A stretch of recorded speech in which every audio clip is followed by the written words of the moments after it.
According to CNN, a senior Iranian official says Iran will target regional bases of any country that defends Israel. That would include the United States.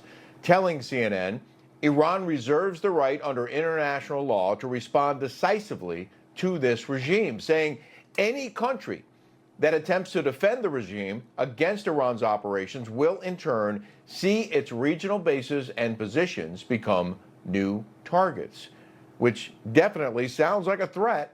So let's bring in Georgia Republican Congressman and member of the House Foreign Affairs and Armed Services Committees, Rick McCormick. Congressman, your thoughts on Iran's warning? Well, first of all, they've made true on their warnings in the past. They see us as the great Satan. Israel's the little Satan. We're the great Satan. They've been waging on war on us for decades, truly. If you think about the Americans that have died, we had 3 Georgians in the National Guard die of weapons produced in Iran, disseminated to terrorists all over the world. We're talking about the Houthis, Hezbollah, Hamas. The fact is they are state sponsors of terrorism around the world and have been for decades. They're getting much better at producing weapons that they've disseminated all over the world, and they mean to do us harm. They've talked about the end of Israel. If they came, as a matter of fact, they warned us that if they came up with a nuclear weapon, they would love to wipe Israel off the face of the earth. And if they're the little Satan, imagine what they could do to us when they're capable. This is something we have to always keep in mind. They have always gone back on their bargaining. When Obama gave them a large amount of cash to not have that nuclear program, to not have uranium enrichment, they've always gone back on that. That's why they had to act now, because they have a ton of uranium enriched at 60%, which is weapon grade uranium, which is made for weapons only. Israel has been threatening this, Congressman, as you know, for years. The closer and closer Iran got to getting a nuclear weapon, the closer Israel got to striking out at them. Do you understand why they did it now? Do you support the move? And do you think they accomplished their goal yet? 100%. As a matter of fact, I said when they were attacking us with their weapons, we should take out their ability to produce those weapons.